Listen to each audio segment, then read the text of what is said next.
Welcome to Thorin's YouTube channel. It's going to be a wild ride. Right, this is going to be another episode of Reflections, and my guest for this one is Maniac, which does mean technically the only thing that's slightly awkward is, in some ways, this is just an episode of Counterpoints where basically I just ask more questions rather than give opinions, although even then, if you ever heard my style, I have been known to do a question that, might last 4 minutes long or contain a self-indulgent anecdote, but you know what? Would you have it any other way? If you would, then just get out. It's not for you. If you enjoy my self-indulgence, some would say my entire career quite self-indulgent, then stay, enjoy it. Because actually, the joke is, and this is what I was talking to Maniac about when we were arranging this, is sometimes it's actually the problem of being a journalist, if people don't know, is essentially you are sort of low-key gathering information all the time, everywhere you are in the industry. Like, believe it or not, this might sound like it's a mad side tangent, but one of the occupational hazards of being a journalist is stuff like you have to be able to talk to someone while like drinking a drink of alcohol, but then try and remember all the things they're telling you in case it's like something interesting, like some of the players joining the team, and so you're going, mate, am I even going to remember this in like the morning? But you have to do that essentially. So similarly, because of how many shows I've done with Maniac, literally all the LAN events we've done, how many times we've been in the green room. In fact, if people don't know, you'll find out in this interview, we were even doing stuff back in like 2016 events and stuff. So because of that, I've had so many conversations about his career and teams he was in and players he played with. I actually felt like, for real, I would have like almost like bet on it. I thought I'd done a Reflections with Maniac. I thought we did like a really long one. We went into things like being in CS 1.6 and CS Source and then early days, but it turns out it's just an amalgamation of all those other things we talked about through all the years. So we will actually do it for real now, and we'll get some different angles. Also, there was actually, as he pointed out, there was a Talk to Thorin episode he did during his last playing stint, which was the one where him and Existence, if you remember, went back to the LDLC level when that org was still around. And then obviously, I actually think also maybe part of it was, I think an early episode of Counterpoints, we did actually talk about like memories of Counter-Strike or something like that. Like, so I think maybe I'm blurring some of the like 1.6 stuff in there. So anyway, obviously in this one thing I do like to do in general is we'll treat it as if we haven't talked about most of those topics, or we'll talk about it in a new light. So here's where we will start, Maniac. There's a famous thing that I always joke about with you, which goes like this. This is unfortunately how you know you weren't a famous player in 1.6, Maniac, is I have dubbed myself esports historian because I didn't watch all the games. I obviously watched all the games. I'm a nerd. I'm obsessed about it all. I know all the players, all the rankings. Like I could tell you all the team. Well, spoiler, I actually, for real, and you know this, because I actually just thought you were just a Source player. I thought, right, look at the scene he's with in CSGO. Look at the background. If people don't know, French-speaking scene was massive in that game. It wasn't as big in 1.6. You only had a few teams. Not that many of them also from 1.6 transitioned to CSGO, quite frankly. That it was more just the Source side, understandably. And so I've always even said, like, as though you were someone like Kenny S, like, oh, he's from Source. Although the joke basically is there's actually two people who aren't. It's actually Maniac and Kiyashima are actually the 1.6 players who came over. It's just that we all bundle them in. So the reason why, obviously, to bring it back, I don't know who you are from 1.6 Maniac is, and I've just looked it up. The joke is I looked you up now, I still don't know who you are, because if I go back and look at the teams,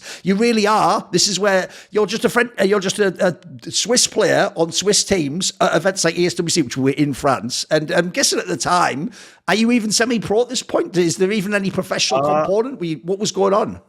So now we're really going back memory lane. I love this. I'm going to love this show. For context, I played Counter-Strike the first time in 1999. We're talking the very beginning, 6. Right? Beta 6.5, right? It was my cousin who introduced me to the game. Fell in love immediately with it. Played all the way through 1.1, 0.3, 0.5, 0.6, all of that.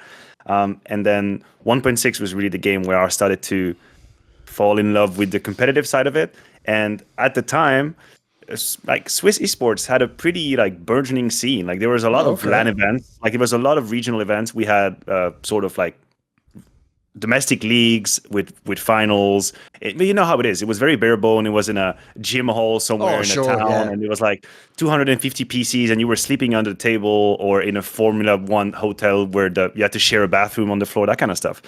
So I spent 1.6 from, let's say, my age of 13, which is when I went the first time to an actual LAN event, to then, let's say, 17. I spent that time rising through the ranks in Switzerland to become basically the best Swiss player in 1.6, which is not a lot.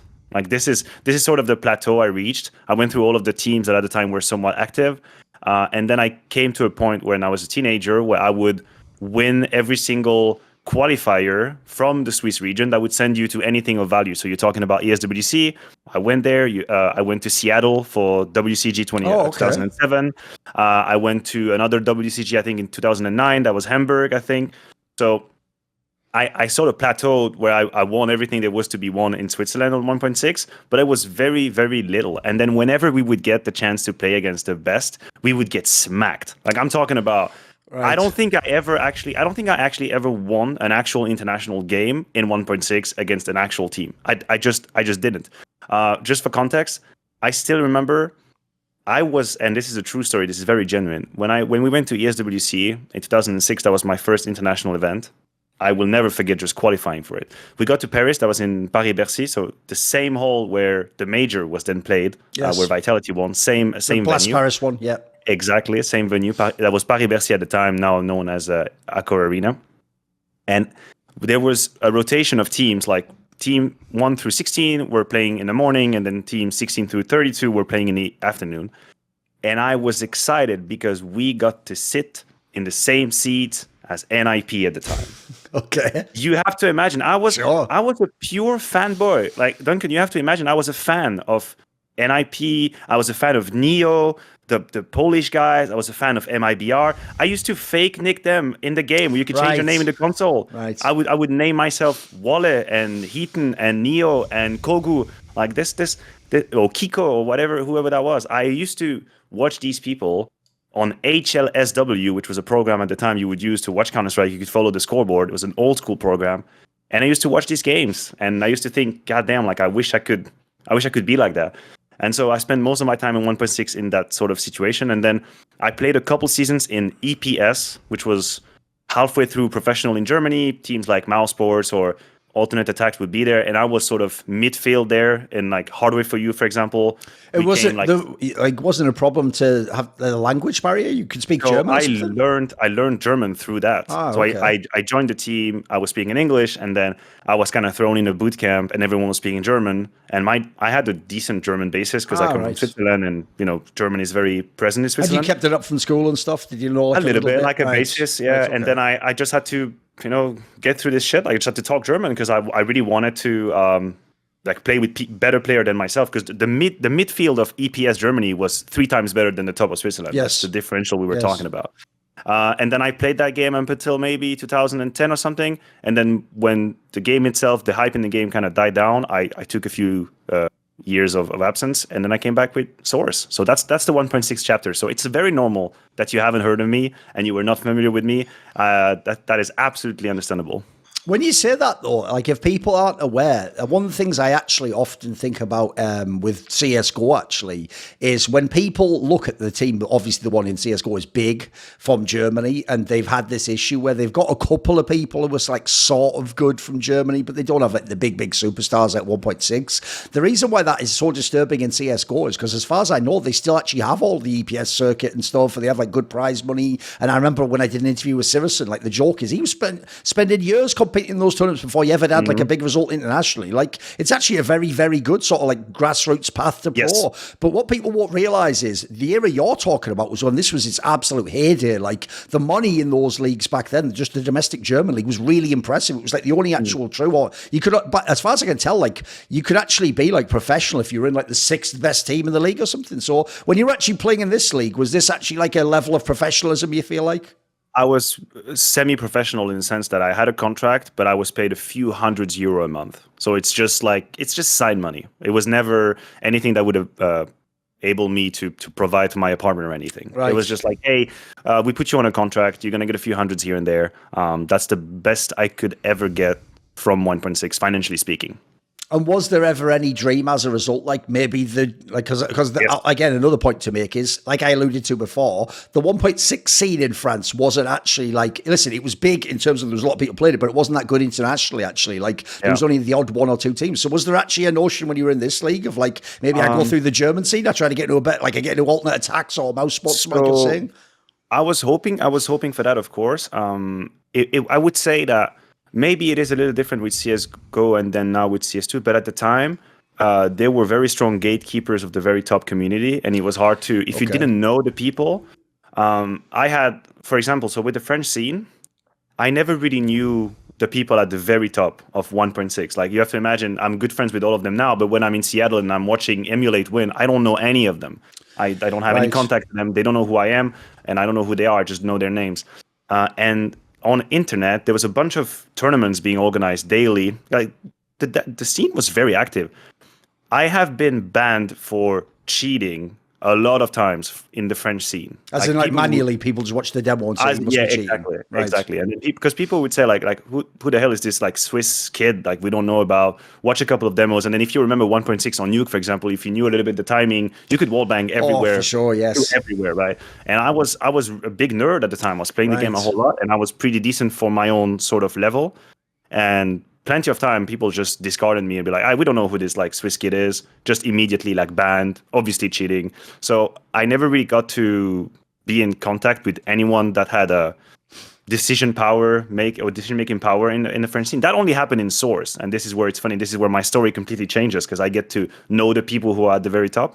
Okay. But in 1.6, I wished that I would have a shot in the French scene, because you have to imagine, when I'm going to these international events on 1.6 and we are losing and we are getting destroyed by these very high level teams, personally, I don't feel like I'm miles behind. I can feel there's a difference. I can feel they're faster. I can feel the team move faster.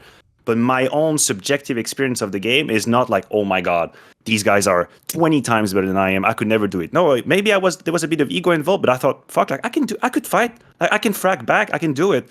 I felt at the time, also, I have to admit, I was an emotional shit kid at the time when I was a teenager. Hated losing. That seems. Here's the problem, Maniac. You've got to paint a picture, because that seems inconceivable. You see, ever since I've known you, you've always been such a serene character.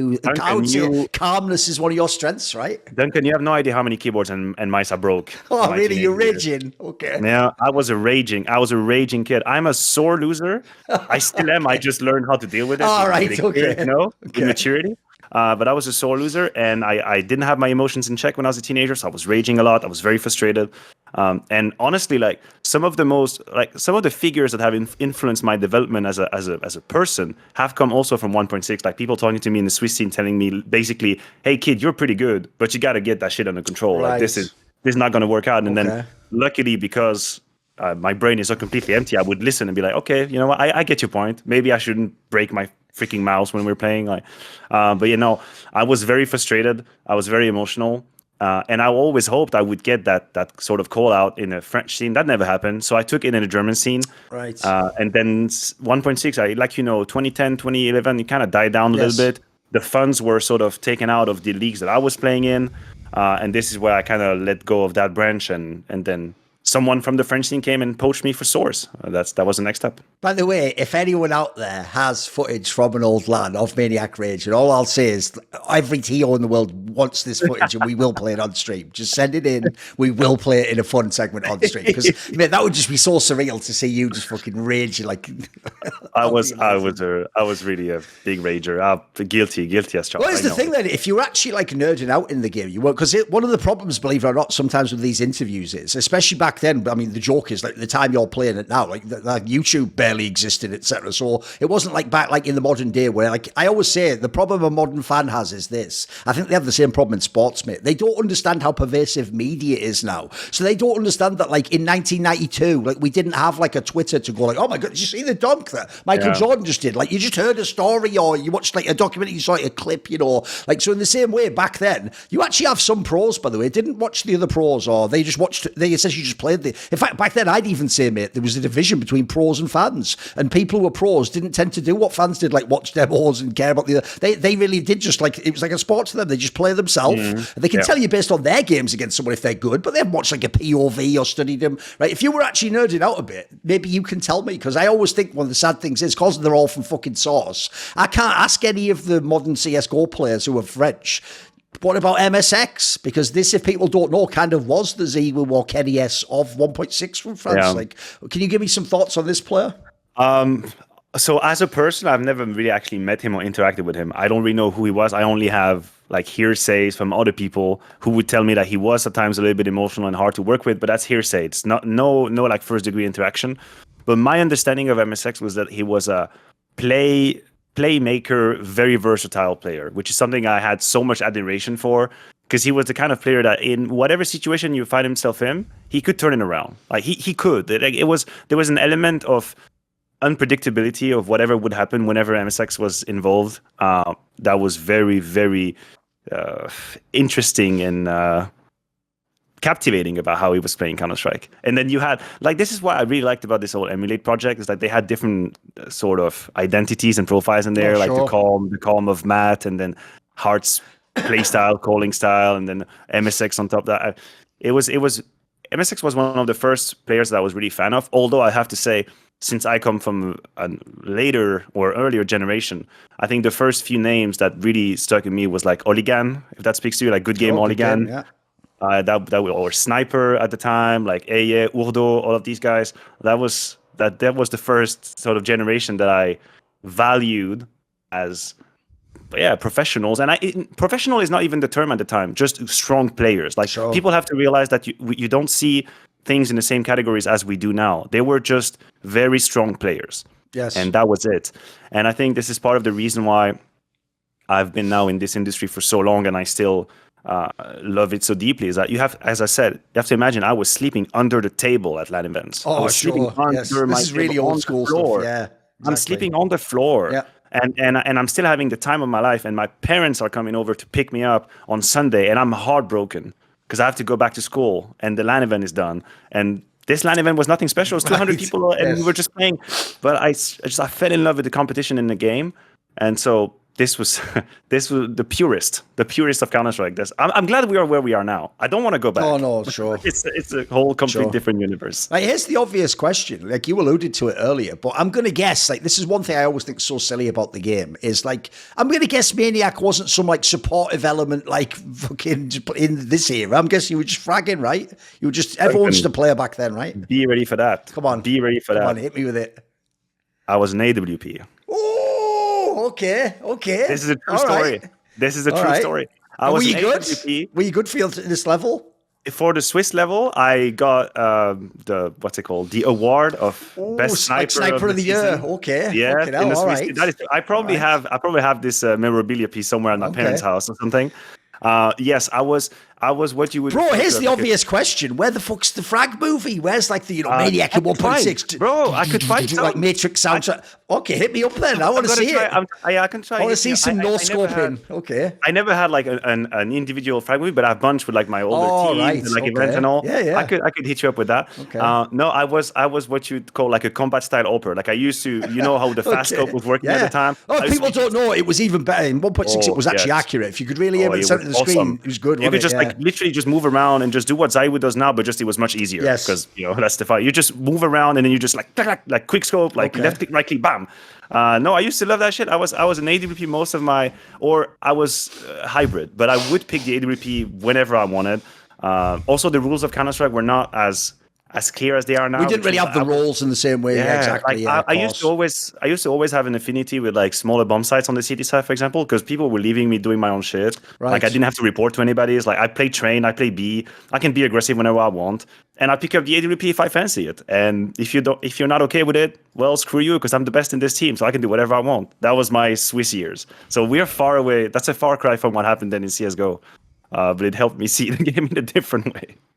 By the way, when you swap over like that, like you come to the CS source, one of the things that I always thought was weird is, even though usually people actually are quite sort of scared to transition games because you might not be good, all this of it. I don't know if you found this, but I actually have heard, even though everyone from 1.6 flamed source, I have to say the joke is they often flamed it, if you notice, by saying they thought it was too easy. Because I have to say, actually, even when I've played it a bunch, like it wasn't that like, essentially I just had a preference for 1.6, but I will say, like when I played it, because we're talking about in the era here as well, that's key to say, when they fixed it, this is actually when they've done all that red box shit, it's actually a good version of the game. So one of the problems, if people don't know, is the real problem is like Source had a few years where it was really scuffed at the beginning, where it had like bad developer support and stuff. But I know in this era, when I tried this version was actually pretty smooth, mate. Like the spray was nice. Like, yeah, there was the whole thing with the flashbangs, which obviously was like a thing in the French scene. But like, aside from essentially bugs and things like that, the actual game itself seemed pretty good, actually, as much as that seems like heresy now as a 1.6 player. So was it actually like a smooth transition? Could you get good pretty quick? Were you enjoying it? yes, I really enjoyed it, and I think you hit the nail on the head right there. I had a previous experience with Source, which was disgusting, like a few years back. Right.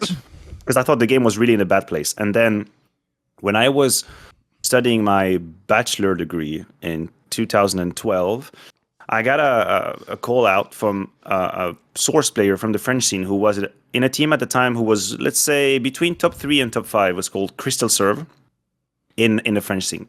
And they said, hey, we heard a little bit about you. We're looking for a fifth. Would you like to try and Source, and would you like to play with us a little bit and practice with us? And I was open to it. I wasn't really doing anything besides my study at the time. And I thought the game was very comfortable to play with, very smooth experience, and also relatively easy. Like I felt like from a pure shooting perspective, like winning duels, I felt like, what the hell? I can beat almost anybody immediately. It just felt very smooth, very simple. The movements as well, like the movement speed was very easy. And we didn't, like, tactically speaking, we were not extremely strong, but just with a couple of good principles, my personal transition was very smooth in Source. And it was so smooth that I go to this event. So my first proper Source event is a French LAN called Game On Live. And Game On Live is in the north of France, so I'm driving there with my car. We're going there with Crystal Serve. And Very Games is not at the event, but there's TT Dragons. If you remember TT Dragons, that's Shox, Smith, Malek. Good question. Was Uzi in there? Probably Uzi was in there as well. And we end up in grand final. We lose to them in the grand final, but we lose in overtime the first map. And because they came from the winner bracket, it's basically one map off, and that's it. And we lose in overtime. And I remember thinking, holy shit, like I can keep up with everybody. Like Shox is in that team, and I can keep up with everybody. And so that's the feeling that I had. I swear, like, I mean, obviously Shox on Source was a level on his own with RPK. Yeah, sure. But I felt individually like, wait a minute, I can deal with that. That's pretty crazy for your first LAN.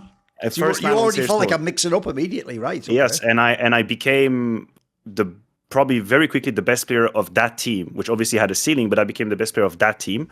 And that's why, obviously, people don't know, that's not public information, but 8 months or 9 months later, I'm actually trialing for Very Games.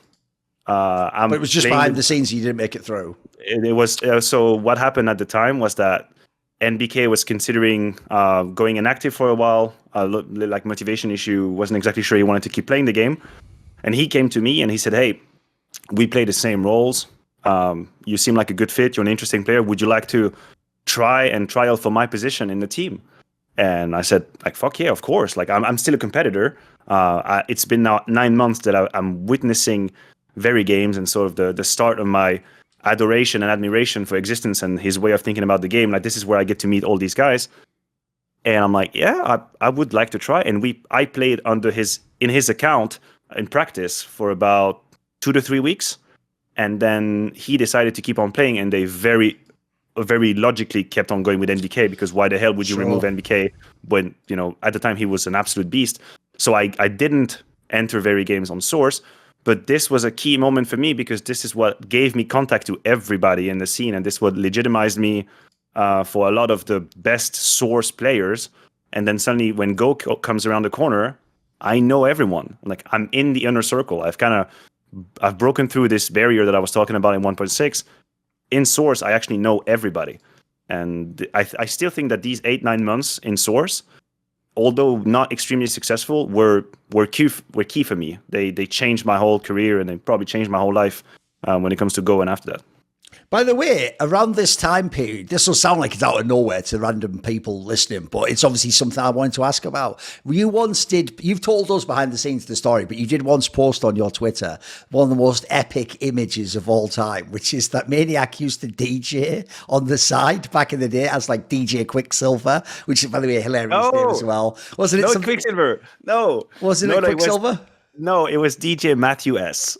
Oh, Don't ask me why. I don't know why I'm thinking of that. Okay, fair enough. I thought you had like a weird name. Mathieu S then, okay. But if you ever saw, the joke is this poster, they really have you looking like literally like some Euro dance like star of like, this poster could be like in 2004 in Ibiza or something, like tonight only at the Riviera or whatever, right? This must have been this sort of time period then, right? This is around this time when you were going and doing that. So what was that like? Because the fun thing to me there at Maniac is, if people don't know, I imagine it's sort of not too dissimilar to esports. It's his own little subculture, and everyone's like sort of a bit pro, and you're not fully pro, but it's your passion. So what was it like? It must have been interesting doing this simultaneously. Yeah, it was really interesting on multiple accounts. First of all, I have a profound love for music. Like, as just music in general is something that's always been very important in my life.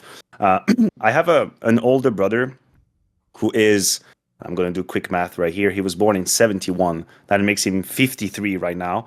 And music was always sort of our link. And right? Also a lot older than you. It means he's 18 years old or 19 years older than you. He's 19 older than me. So you have to imagine, we don't share a lot of views on life because we've had a different experience in life. But music was always kind of our way. This is our way to communicate. Like, hey, I've got this song. I'm going to hit you up, and he would drive me to high school and he would pump the volume max in his car, making me listen to whatever sounds, So I had this love for music that kind of got really sort of embedded into me. And a cousin of mine was a DJ in a small club in a city called Lausanne, which is a student city in Switzerland. And it's got 300,000 people living there, a few clubs, and it's got a cool little DJ scene. And he introduced me to the owner. And first I would just go there and I would be next to him when he was DJing. And then he would also teach me on the side. So I would go to university. And then after the lessons or whatever, I would go to his place. And we would open a bottle of red wine and we would just fucking DJ around, and just he would teach me the tricks, like, hey, this is how you synchronize the beats, and we do on vinyl, like really old school, and and he would really teach me the sort of the trades or the art of the craft. And I finally got what you call a residency. So I would basically do 3 to 4 nights per month in a club in Lausanne, and that was my way in. And then I got to tour a little bit in Switzerland. I never did any really high profile club. I did a few pretty prestigious ones in Switzerland, and I did the first act of, and this is going to get a bit deep cut for people who don't really know the music universal, but do you know Joachim Garraud? Joachim Garraud used to be the mentor of David Guetta. So right, so we're talking like house, like this is like progressive house type music, like house music, right? So Joachim Garraud was a producer and colleague of David Guetta, and I did the first act for this guy. So Joachim Garraud came around, I did the first act for him, and like 2,000 people sort of crowd type stuff. And I was doing like progressive electro house, that kind of music. If people don't know, by the way, I've only done it obviously like for that fun one when we did like a dream at Malmo and stuff like. If people don't know though, that I can totally see why what the addiction of that lifestyle is. First of all, obviously, if you love the music, you're vibing, but it's also like, dude, I can see it actually is mad addictive to sort of control the crowd and sort of know you can make them go mad or bring them down. It's kind of like it's mad thrilling. People wouldn't expect how fun it is, right? And I would say that just like everything in life, if you're really high up on the food ladder or the food chain, it's awesome because you show up in a club and you just do like an hour and a half, you bang all your best tunes, you keep everybody in trance, and then you leave, right? But I know the other side of it, which is you work from 10 o'clock to 5 a.m. and you have to keep a crowd from 10 o'clock to 5 a.m. Okay. And you're basically working for 8 hours. And then when it's 3 o'clock, when it's 3 o'clock, you start to see people living, and this is where you make your money. You make your money as a DJ when you can keep people from 3 to 4 a.m. Right. Because at 3, like 2 o'clock, 3 o'clock, if the club, if it's not a good music and there's not a good atmosphere, people will leave. You're like, okay, they look at their watch like, fuck this, I'm going home. So if you can keep them a bit later, and this is really where you earn your stripe. But I really love the music, but this was like the dopamine release of it, and it's great. It's great. It's also exhausting. And this is how I'm not going to say this is how I paid my study because that would not be accurate, but this is how I made sure I had a little bit of money on the side when I was studying, because one night then would be 400 to 500 euro a night. Oh, that's pretty good, especially back then. That's buying money because I think in esports, that's pretty hard to come by that sort of money. Exactly. Time. So, and like I said, I'm in a decent club in a decent city, so it's not. I mean, the club maybe had like 400, 500 people coming pretty regularly because it's a student city. So there's people from Thursday to Saturday night every time. And also the plus side of it is that I never had to pay any consumption of alcohol for my whole bachelor degree because I would just go there. Oh yeah, And there's so- also the other side that's all P as fuck, which is Yeah. one, you get all the drinks, and then two, we won't go into it, but I imagine it's pretty good, let's say, for your social life, as it were, Maniac. You get suddenly everyone's your friend if you're a DJ, right? Everyone wants Yeah, to I made a very big mistake in planning my life, which obviously I didn't plan, Duncan. But at the time, I got into a relationship about 2 weeks before going to university. That was a massive mistake. Classic. I had to plan again. That was no good. So you have to imagine I'm entering psychology study in Lausanne, which is about 200 people, 15 of which are men, and then I'm a DJ on the side, and I have an exclusive relationship. So I didn't really plan that one out. But, you know, Yeah, I see what you mean. But put it this way, if people don't know what he's referring to, that's what you call fumbling the bag, because he just had it right there. He's like, if you don't know, he could have had what Moses had. If people don't know, when Moses went to university, he like worked in some bar, and he told me some mad one that sounds like the dream, where it's almost like, you literally are in a bar where like people just wearing like Bermuda shirts, and like every beautiful girl's coming up and go, hey, here's my number, like bloody hell, like. So that's why if people don't know, when Moses told me back in the day that he quit CS, I thought bloody loser. But then when I heard what he did in life, I was like, all right, fair enough. You have to understand, guys, esports wasn't famous back then. We were all nerds. So like the life. Here's the question I have for you though, and this is a question before we get into now all the proper results in the CS. There's one more question about your past, which I think is an obvious one. Why no one ever asks you this, bro? You're already about like 22 at this point in time, and you're trying to break into the scene. Now, if people don't know, the joke of esports is it's only because of all the money and the scale of like the last 10 years that it got so that like the average age of a pro probably was like 22 or 23. Actually, back in this era, everyone starts out, if you're good, as like a 17-year-old or an 18-year-old. So at this point in time, was that never an aspect? Did you never think to yourself, like, essentially, like, if I don't make it now, like maybe I'm not going to make it, or like I've got a window here? I would say that the mental sort of threshold I had was the end of my studies. I think this was how because we are leapfrogging a little bit in later topics, but when CSGO came around, and I could definitely see that there was some bubbling happening, like something was going on, investments were starting to come, the viewership was rising, the sponsorship money was rising, the contracts were rising, and so I'm still studying. And I thought, okay, like we are at a crossroads right now. And at the end of my study, I'll see where we are at it, and I'll make a decision.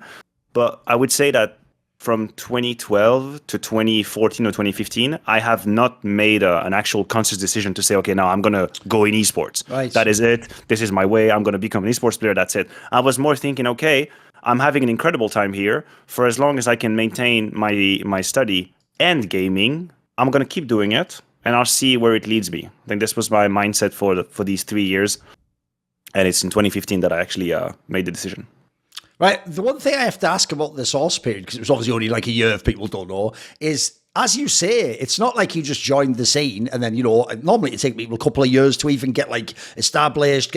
As you say, like right away, you're in a bunch of finals in the LAN circuit. Like, and actually, if people go and look, it's all the famous teams. It's like the Shocks and Smiths teams and Scream, or it's the Very Games core that you're playing, etc. Right. Obviously, these are all like the legends of Source now that people know, and a lot of them did go on into CSGO. How good were these like teams and players back then? Like, was the level very high for you? I would say that it was hard for me to sort of judge and really feel how good they were, because I had been pretty fresh into the Source scene. But I could see internally within the scene, I could see the difference between, let's say, the Shocks, the Smiths, and the Very Games of the rest of the scene. I could see that difference. And I think a part of me thought that when I saw that, it sort of confirmed what I had subconsciously thought for all these years. Like, fuck it, I can do it. Like, if this is the highest level, and if this is how they think about the game, and this is how they play the game, if this is how they behave, I can do it. So I became like a sponge, and I just listened to everything I could, and I just watched everything I could, and I would hang out with them. I would hang out with the Very Games guys, and just try to understand, okay, like, because obviously I wasn't exactly an expert of the international scene, but whatever event I was going to and Very Games was attending, Very Game was winning. There's no conversation. Like, it was just a matter of, is anyone going to push them? Is anyone going to force an overtime? Is it going to be some moment? And obviously there were some rivalries, the KRL existence, some other out there who wanted to obviously go for them, but they were always winning. And I thought, okay, now I have this door where I can actually have an open channel with them, where I can talk. I would hang out with Existence, like talk with him about the game and all. And I would just like you were saying, as a journalist, I would in the back of my head just make mental note of everything we're discussing. Like how does he see map control? How does he handle 5v4s? How does he play the clutch situation? Why is Shucks such a good player? Because Shucks at the time was already like a trendsetter as a clutch player. He was already 1v2, 1v3, 1v4 doesn't matter. Shucks can win it, and that's just how it is. So, and like RPK as an anchor, why does he always get 2 before dying? What the hell is going on? And I would just analyze everything I would see from them. Everything they would tell me, everything they would do, I would look at all of it. And it kind of created this blueprint in my mind of this is how a winning team is behaving. This is how a winning team works, because they are the best at what they do. And this is the first time that I get to sort of experience greatness on a first degree. And it was great because I didn't really have a lot of pressure. I was sort of this up-and-coming Swiss guy. All I can do is impress people. And at the same time, I get to learn a truck ton from very game. So that was a very formative year. This small period that was very formative for me. You said that obviously your degree is in psychology, and the joke would be, but I'm only half joking, it's like that sounds like the best possible actual like training to be in the French fucking CSGO scene, Maniacs. If people don't know, the joke is, it's actually why, if you notice, I've actually had a pretty decent sort of read on the scene, even though I'm a total foreigner and I don't particularly have good French anymore, so it's not like I'm getting all the inside info like from, listening to people and stuff. It's because essentially I've just actually learned for real. They actually are part of what helped me socially level up in esports, mate, because I used to do that thing where, like, Lupus was a bit like this too, where we really did just go by the hard numbers, mate. If someone's a really good player, like the obvious example in the modern days, I still have this tendency. It's why, if you notice, I'd put like Dexter in almost any team, even though I understand, like, actually what I now understand about social dynamics means he probably wouldn't work in most teams, or maybe he'd be awesome, but the team would collapse, if you know what I mean. But like back then, I really used to just think, just put the best players together. But the joke of the French scene is you almost have to psychologically analyze people to actually navigate this scene. Like, there's so many dynamic, weird relationship things or rivalries or things where, even though in the game two players actually, like the joke, for example, is like Shocks and Existence are dope when they play together, but there's so many weird reasons that they can't play together. They have the odds. Sounds like that there's a lot going on in this scene. Like, I was saying it half jokingly, but I imagine it actually probably does help to have sort of a grounding in this sort of a field or some way of modeling what's going on, right?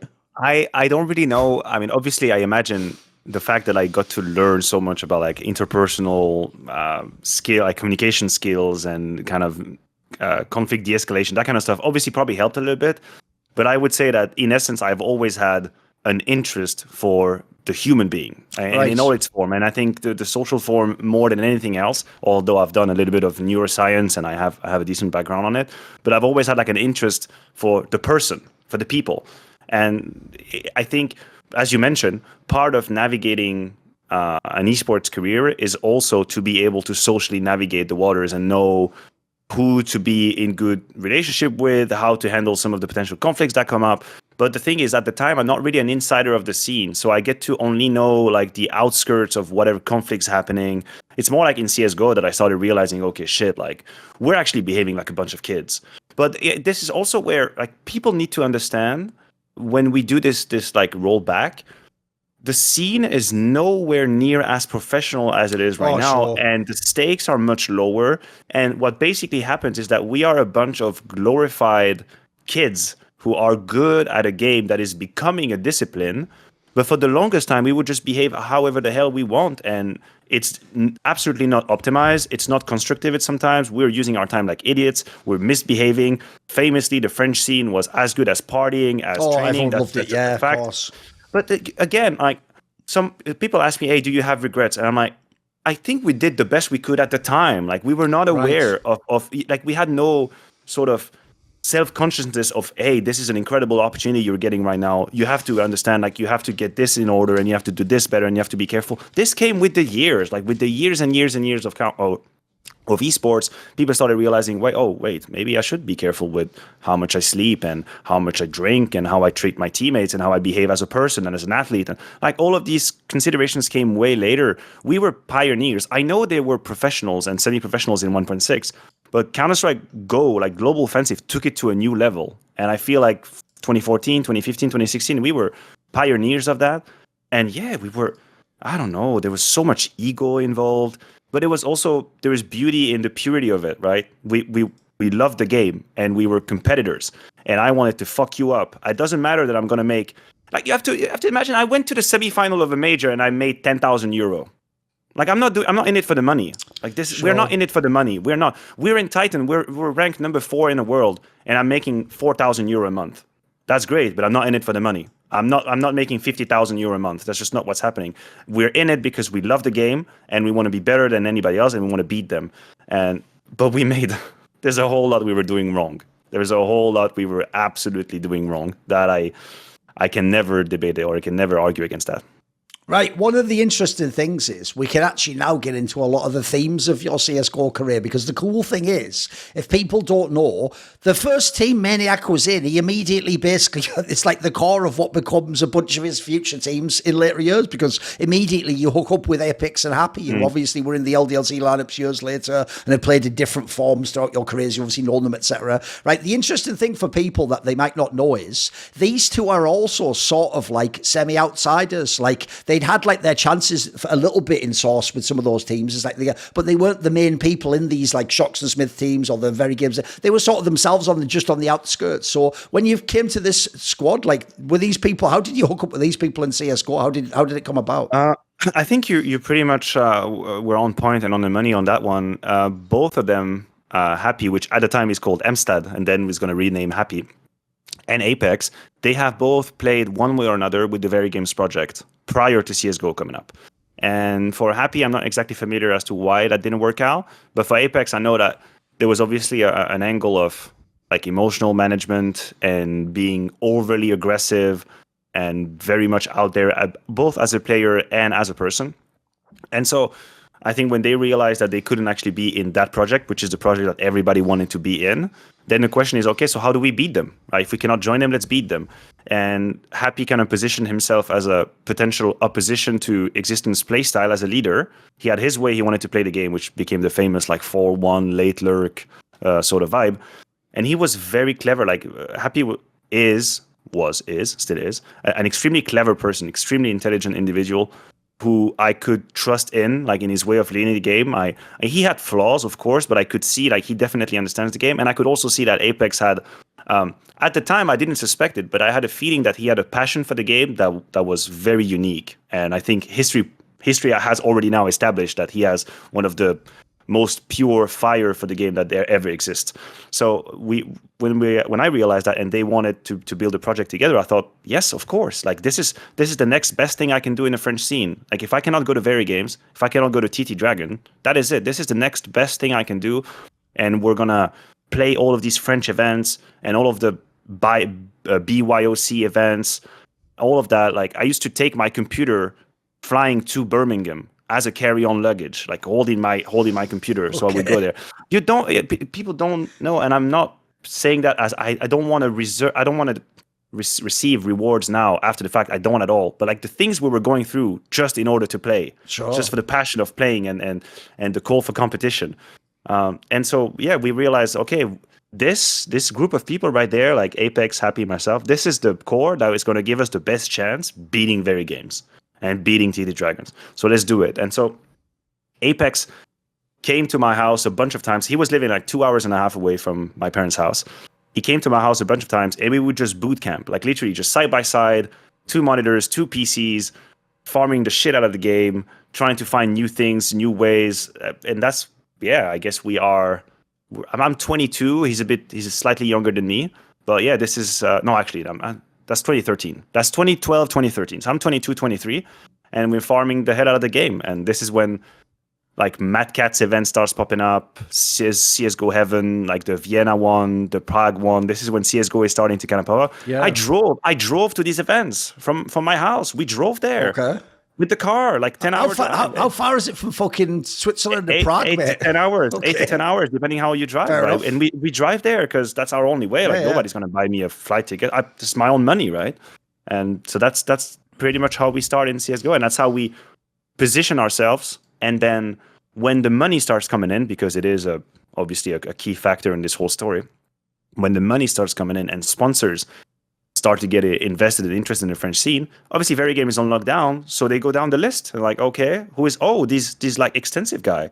Like, hey, like maybe we should contract them. And that's how LDLC comes to us the first time around and say, hey, I have a little budget. I have €500 a month. do you guys want it? Like, do you want to put the LDLC shirt or the LDLC jersey and have these 500 euros? And that's how we do the first version of LDLC together. Right, being as obviously some of these figures you either played with for a long time or have just known for a long time, I want to ask you about them, but then give me, this isn't just for this specific time period in the interview, give me like the bigger picture. Who have they been over the years? What's like the breadth of their personality? What aspects as a player did you like? So if we ask about Apex, the cool thing is, obviously people will think they know Apex now, but it's been so long since his prime, like individually, and obviously he was not at all an in-game leader back then. He really was. I mean, he even says it himself. That's why I love it. Like, he was the meat that the French scene used to put on the end of a pole and put round a corner for all the fucking attack dogs to get, and then shocks or someone runs around and then kills everyone. It's the joke, right? Like, or Kenny S jumps around and no scopes everyone. So who was Apex back in the day, and crucially for him, I mean, his story obviously continues to this day. I imagine it's a very different experience seeing him now as a captain and this weird figure of like a media figure. So who is Apex to Maniac? So when I meet Dan Apex and we actually become friends, because he's one of the few figures in esports who truly has become a friend to me, I would say we share an interest, we share a passion for the game, we share a passion for music, football, partying, and we have a lot of fun together. Like, he's an extremely fun guy to be around. He's very good vibe. He's very outgoing. He's an extrovert, so he's easy to hang out with. He's good times. So that's what really like kind of binds us. Then obviously he's a very emotional character. So for the good and the bad, he's a rager. In my book, he's hyperactive. Like, he's completely out of control. Like, he can never like sit still for more than 10 minutes. Yeah, that's, by the way, that's one thing I think people miss when they critique him. You know, they get really mad that as an IGL now, he still does all those crazy CT moves. It's like, that's just who he is, guys. Like, he's not doing that because he thinks like, you know, you have to keep like pressure on them. He just likes to always be doing something and peaking something, right? Yeah, exactly. He is like extremely hyperactive at the time. I think he dialed it down a whole lot as we all do. You know, we mature, we age. Yeah, exactly. But he basically was hyperactive. But he had like an incredible, and he still has an incredible memory for the game, an incredible passion for the game. Like, he would be able to tell you exactly what happened in whatever game he's played in the last 5 years. Say, you know, if you ask him, I mean, I'm sure you're going to do eventually like interviews with him and all. Just try it out. Say, hey, you know, Apex, what about this quarterfinal in ESWC? He'll be able to tell you the script of the game. Right. He has something in his mind that comes from Counter-Strike, and he is fearless. And I think it feels good to be his teammate, because I know whenever there is a smoke to be crossed, he's not gonna back down. Like, he is gonna go through that one for the good and the bad. And that was very accommodating to be around a guy like that as well. Now the negative side of it too is that I was very poorly equipped to deal with demonstration of anger and like people being upset. That used to impact me a lot. When I was younger, yeah. I mean, we can touch on that as well. I'm very open about it, but it used to be a source of great anxiety for me, like people angry around me. So I had this love-hate relationship with him, where I would really love him as a friend and as a person, but there would be games where he would rage and it would make me feel extremely uncomfortable, and this is my fault. Like, I want this to be very crystal clear. I'm not saying Apex would make me feel or make me play bad, because I think it's a shortcut that is dangerous. But I was not equipped to deal with these like rush of like anger and upset, that kind of stuff. I wasn't, so it would make me feel very uncomfortable. It would make me tense, and so we had this love-hate relationship at the very beginning, where I didn't know how to deal with that. Like, I didn't know how to deal with someone raging, slapping the keyboard or whatever. Which is funny, because when I was a kid, I was exactly like that. I didn't know how to deal with it. So that was the side of him that I liked a little bit less, but it also taught me about myself. But that's Apex to you. He is real. He's authentic. He is who he is. He's passionate about the game. He has a real love for the game, which is why he's still here now in 2nd of February 2024, and he's still here going strong. And at the time, also, as you quickly mentioned, he was strong. He was a strong player. Like, he's an MVP candidate in Cologne in 2014. He's an MVP candidate. He's got the numbers. He's got everything. So he is strong. He's an entry fragger. He likes to fight. He likes to frag. But he cannot sit still, and he rages, and that's hard for me to handle. That's Apex for you. Because the thing I was going to ask you was, a lot of people might not know this, but actually in these LDLC teams, sometimes Maniac's part of the entry pack too, and you're working with someone like Apex. So I actually wonder, what's it like to work with someone? Like, how do you get the best out of them? Because people will know, in his teams, as he's proven, he really will just be the guy. If you tell him run through the brick wall, he just has to go, yeah, okay. And he doesn't go out, how thick is it? Is there someone there? He just does. So how do you make use of a player like that? What do you have to do to work with them? Well, step one at the time was whatever ID he's got, you have to give him the benefit of the doubt and you have to try it out. I think the worst you could do to Apex, absolute worst you could do to Apex is just tell him, no, we're not doing it, that's it. Like this is inevitably going to end up in conflict and frustration.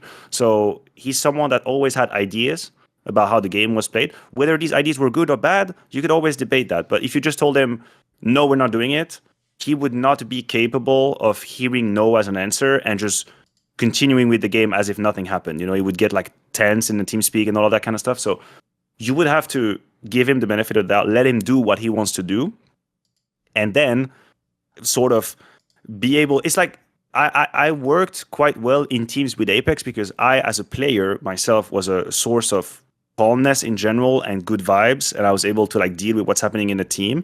So I was kind of jumping on the grenade when he was going out of control, and I was jumping on the grenade, protecting the team, and then we were kind of going on. But I was at my own expense because then I was kind of out of it. But as a player, it was kind of cool because I got to play a shit ton of late round situations because he was going in, he was getting a kill, trading, and then I kind of made a name for myself for being like a very strong late round players. Like if I was in 2v2 or 3v3, because I had good communication, which, by the way, that's a quick throwback to what we were talking about. The German scene on 1.6 taught me how to communicate efficiently. And that's not a stereotype joke on the German, but they knew how to communicate. Like when I joined my first EPS team in 1.6, my leader told me, shut the fuck up, stop talking all much. This is what you need to tell me. You need to tell me what you see, what you do, and what you have, and I want you to keep your mouth shut after that. And I was just like, oh my God, Jesus Christ, okay, I'm going to do it. And they kind of taught me communication. What do you see? What do you not see? Update your information and don't talk. That's it. And so I had really good communication for late rounds, and Apex was giving me a lot of late rounds. So he was going in, he was trading, and I was finishing rounds. And I had very, very good time playing with him all these years. And then for Happy, the question I have, you sort of touched on it a little bit, but I would ask this is, like, here's what's complicated about this player is he has one of the most idiosyncratic personalities as an in-game leader I think I've ever met. Like a lot of in-game leaders actually are just of a very similar archetype. Like on one level they think like, yeah, I'm the captain, you know, and I see what happens. But actually a lot of them, if people don't know, are very open to feedback and will work with the players. And it's like a manager in football. You can't totally go in there and just be my way or the highway. Like if you do that, you have to be you have to be Alex Ferguson or something. Like normally you have to like negotiate with your stars and figure out with the other people and where do I put you? And you know, it's all like a big game of networking, making people happy and figuring out the score. One of the things that's amazing about this figure is, first of all, as far as I can tell, he doesn't actually have the sort of like usual qualities, like personality-wise, that a leader would have. Like he actually is a pretty shy guy in his own way, and he can be sort of like confident, but it can be perceived as arrogance. And sometimes, for example, he is smart, but then that gets seen as he's stubborn. And so what's very interesting is I actually do think, especially in this team, actually, even though it's not the one that's as famous, I think he did kind of establish himself as he has to be good. If you look at the results, you look at how things are going, and like we say, you aren't all established big names. You're not all the big source champions and stuff. So I actually think it's clear that he obviously was, and with different lineups, a good in-game leader. But he obviously also had these sort of, I mean, his flaws are almost like Shakespearean Maniac. They're almost like a fucking cooler storyline because of it. You know, what would you say to that aspect of this guy? Because I feel like he was brilliant, but in some ways it's that thing of like the same thing that makes you brilliant. In some ways, can be the thing that drags you down, right? I think you're right. Happy was extremely, as I said, extremely intelligent within the game of Counter-Strike. Like he would have great calls, great read on the map. He would know how to prepare for teams, and I would trust him almost blindly, because I always had an opinion, but I would trust him almost blindly with whatever he wanted to do within the game. The challenge was to connect with him on a deep human level, and that was relatively complicated. And I think for most people, it was probably impossible. For me, it was complicated, but I still, through like a whole lot of conversations and communications, and also the love of the game, and so like on cover of talking about the game, we got to moments where we were actually talking, and I developed a sense of who he is and how can I work with this guy. But I know that if other people were not making that effort, he himself, at least in my experience, would not make that effort to kind of find a way to see eye to eye with you and listen, this is the problem that we have right now. Like, it was at the time very complicated, a little bit like my way or the highway, because he knew what he knew, but sometimes he sort of ignored what he didn't know. Right. And it was hard to work with, because if you thought of something he hadn't, it could be a very draining conversation. But I sort of, I don't know, I think maybe as a person, I needed at the time to connect with people for different reasons and personal reasons. And it wasn't always easy with him, but he did have an incredible mind for the game. And like, it might have turned into a meme after that, but he was one of the first one to realize, hey, this is how you can use lurking, and this is how you can condition a team, and we're going to make it look like we're doing map control, but turns out we're 3 instead of 1 in this position. Like, he had really good understanding of the game and like a sort of mind mapping of the map and all. He was very, very good at it. But sometimes through hardships, and this is why some of the French lineups hit like one bump and sort of evaporated instead of just getting stronger and learning how to deal with that frustration and all. Some of the individuals at the very top of the French scene were not really well equipped to deal with losses and questioning yourself, like, okay, where did I go wrong? What can I do better? We were more about, hey, this is what you're doing wrong. Like, look at this. Look at how we're losing because of you there. And then the other guy would say, yeah, but what about you? You're doing this thing as well, and we're losing about this. There was not a lot of people in the French scene who were capable of saying, okay, that's my bad. I did this wrong. I am the reason why we lost this. This is how we should work on, and I understand I have to do this better. And Happy fell into that category as well. If things were going wrong, it was very rarely because he made mistakes. So when you're trying to communicate with someone and trying to figure out, like, hey, what can we do better? Then if a person is not willing at first sight, at least, to take some of the blame, then the conversation kind of goes in circle pretty quickly. You realize, well, it's either I'm wrong or we're going nowhere. And that was why sometimes it could be hard to interact with him. But I liked the person, although I don't feel like I never really knew him. Like, I played with him many years. I don't feel like I really ever knew him as beyond Happy. Like Vincent, his first name, I don't really feel like I know Vincent ever. And I think he was fine with that. He was fine with cultivating this mystique, being Happy, the nickname rather, not the adjective, being the player Happy. And that was it. That was on his terms. And he was fine with that. Obviously, as you say, people know later on with the lineup without you, with the one that won the major and stuff, that death ball style was very iconic because it actually emphasised his individual game. It's why, if people don't know, the joke was in those teams, he was the HLTV top 20 player because he kind of set the team up to work that way. But I wanted to ask, actually, in these earlier years, when it was the one with you and Apex and Uzi and players like this, what was the style of leading back then? Was it a similar style? Was he doing it with different players? What was it? No, it was very, very similar to that. Most of the time, the way we were behaving as a team was that you had Apex that would be the very aggressive profile, and that's pretty clear cut. We had an AWP that would either be Kaylee or Kenny S, depending on the lineup you're looking at, who would obviously get a lot of space and resources. And then Uzi and I, we would do whatever's needed to win, and we were fine with it.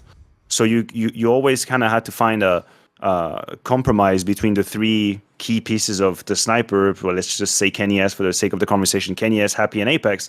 As long as they found an agreement on what was to be done, then the team would be fine. And I think Happy already had a very, very similar style that he had then with the LDLC, the other lineup when they won the major. He had a very similar style. And also Kenny S at the time was not exactly coming up with suggestions on what to be doing. Like, he had a few tricks individually that he loved doing, but he'd never really zoomed out of the map and say, okay, listen, like, if you'd put them back to back, you could have said Kenny S can out snipe Device or Guardian, but I would argue they had a much better meta view of like, this is the map and this is where I can be, and if I'm here, that means that you guys can be here, and they would draw like an entire picture of the round for the whole team. Kenny S was more about, hey, I have a spawn for a window on Mirage, I'm about to jump down. And because he was Kenny S, we would say, yeah, of course, like, go for it. Like, you can win us the round immediately, so go for it. And I think Happy was sort of handling Apex and Kenny's aggressive, proclivities in the game. And he was finding a way to make it work for himself. And then Uzi and I, we would just do whatever is needed. You need a guy to hold this position? Cool. You need someone to wait here? Cool. Play door on cash behind the door for a minute? Cool. I'll do it. Don't worry about it. I'll be there. That's how we were sort of playing as a team. By the way, I do realise that the era we're talking about now, like there isn't a lot of money. The orgs themselves aren't as so professional as they are now. A lot of them are more like sort of small companies that just have their own little sponsors and stuff. But being as in your career, LDLC is a pretty like iconic brand for you. Like it was the one that you came up with. You did sort of almost like your last dance run with it as well. And even though, look, I get it's not that you got the same cachet as a Fnatic or something like that. But I just imagine it holds a special place in your heart, even just the name and the org and the jersey and stuff. Right? Absolutely. But LDLC was the first time that I felt like I am a professional esports player. That's the first brand that made me feel like that. And also on Source as well, they had a few lineup that held pretty notorious players. Like if you are familiar with Shock, for example, Shock with KK at the end, who used to play in very games. He was in LDLC for a while. So I always had sort of an interest for LDLC as a brand. And then when they came in and they say, hey guys, we can give you a contract, we can provide you with a little bit of money. We even gonna pay for your travel. And I'm like, wow, you're gonna pay for my travel to go to an event? Like really, I get to go to Sweden and I don't have to pay? That was something relatively special. And we did a first run with LDLC and then everything exploded. And I was the reason for it because I couldn't deal with like all the childish behaviors around me. So I just said, you know what? I'm not making enough money for this to be worth it. Like I'm just not. The amount of tension and frustration that I have in me right now is just not enough, or it's just too much. And so I left. The team exploded, and then we rebuilt it after Clan Mystique won the SWC, and we gave it another run. And this is then the LDLC that famously was going to beat obviously very games at Copenhagen's, and then go to the major twice and all of that, and then obviously Titan into Cali and all the fucking bullshit that happened there. But this was what happened. And so yeah, LDLC will always be the first big brand that gave me a shot. And I will always, this acronym, Laurent de la Clergerie, will always be something special to me, like always.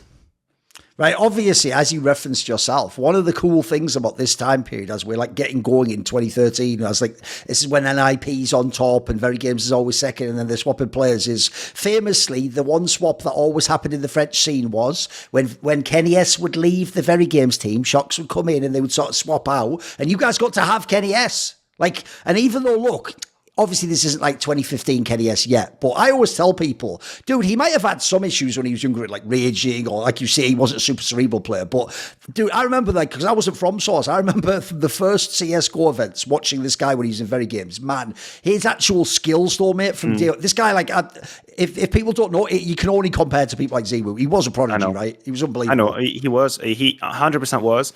And mechanically speaking, nobody, and even Zaiwu, has never given me the same vibe, bar Monacy. Monacy is the only profile which I have seen immediately play, and I thought, fuck, like, it's Kenny S. Like, he's the next Kenny S. I'm really only talking about how quick and precise he could be in chaotic situations. This was Kenny S's trademark. Like, believe it or not, Kenny S would miss sitter. I'm talking about double zoom, holding an angle, far away. He would miss some of those. But if you made the mistake, we had this joke in the French scene where the distance you have to Kenny S is negatively correlated to your chance of winning the duel. Okay. So the closer you are to him, the higher the chance of losing. Right. It should be the other way around. Be, yes, right? You should, yeah, of course. You should think like if you close the gap to an upper, he's done. Yes. Like he has to switch to pistol and you kill him in the switch. Kenny S was the other way around. He would like, I have so many moments in my mind where I am retaking Inferno on B as a CT, and he's cornered into what we call triple box with the AWP, and we come from two different angles, and he would win anyway. Because he would fast scope to the left, fast scope to the right, and you're like, it's not supposed to happen. Like, but he was one of the first one to have an ability to flick and fast scope better than anybody else.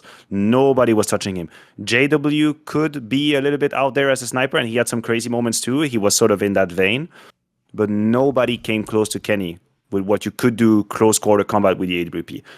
He was, mechanically speaking, I think in 2014, 2015 you can make a case as well, but 2014 I think he was the strongest player that was in the circuit. That's fair, yeah. What you can do with the mouse and the keyboard, he was the strongest one. What people don't realize as well is that he was losing us rounds too. Oh, okay. A lot of them. And this is where that's the other side of the coin, which is I cannot tell you how many times Kenny has lost his AWP to an eco round on Mirage because he jumped down underground. Right. Right. That's something people don't really remember that because you remember the flashes, you remember the crazy plays. But when you're playing a game and every single round counts and every single dollar spent counts, and then you're against an eco round and Kenny has a Kenny moment and he just decides to go through a smoke and suddenly he gives an AWP to a Tech9 guy who then kills you with the AWP and you're like, what the fuck just happened? Kenny, what did you do? And he had, for most of his career, he had this, the dark side of his craziness, which is he didn't really know when to dial it back. Right. But who was I? Who was I to tell him what to do? Sure. He was obviously 20 times better than I would ever be. In fact, I should even probably be grateful he's playing with me. That's like sort of fucked up way. That's how you think, right? Yeah. But I could see, it was very frustrating for me because I could see, I understand the game better than you, but you're much better than me. But like, why are you doing this right now? Why are you giving away this AWP right now? Why are you retaking in a 4v3? Why are you giving away the advantage? He had all of these moments, which was very frustrating because, again, mouse and keyboard in hand, nobody could hold the candle to him. He was Kenya's. That was it. And I think when Simple started, he had a little bit of that, but Simple quite quickly understood, like, okay, this is what I cannot do. Like, this is a mistake. I cannot do that. And he kind of cleaned that part of his game, and he became the absolute beast that was. But yeah, Kenny was the equivalent of like abstract art, which is like there's no rule. It's just beauty. And sometimes it works for you, sometimes it doesn't. And I'm not even really sure I understood all of it. And I was sitting next to him, so. But like just to put in context, like who Kenny was as well, the good and the bad. In the quarterfinal of ESWC 20, I'm gonna say 14. I'm with Titan, so it could be September 2014. It could be 15, so we have to be a bit careful on that. We're playing the other French team in the quarterfinal. That's an event, by the way, where we 16-1 NIP, we 16-1 like SK, no, not SK, probably Luminosity at the time with Fallen and all. So we are really going strong, and we are warming up for the quarterfinal against the French, so our arch nemesis, super rivals and all. And 5 minutes before joining the game, Kenny is playing deathmatch, and he misses a flick, and he smashes his mouse next to me. He literally just smashes it next to me, like he almost destroys it. And I just turn around to him, and I'm like, bro, like, what the fuck is going on? Like, we're 5 minutes into the game. What are you doing? But that was who he was. And then this is where we circle back to, like, my own weaknesses. This would put me in a... All right, put you on tilt, right? I would just think, like, bro, how are we going to win? My star player is destroying his mouse in deathmatch before we go live.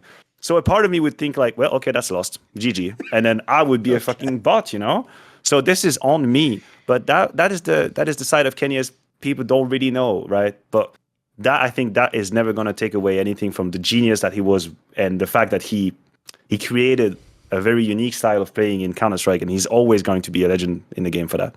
Events come and go, fame rises and then falls away. You have a job, you lose a job. You do one thing, you have to move on to another. But one of the cool things about my career is I have my own support network who's always got my back. So I always know I can rely on the support to do the work I want to do and talk the way I want to talk, and not have to follow certain rules that others arbitrarily have to follow. And that support group is, of course, called the Skrilluminati, my Patreon community.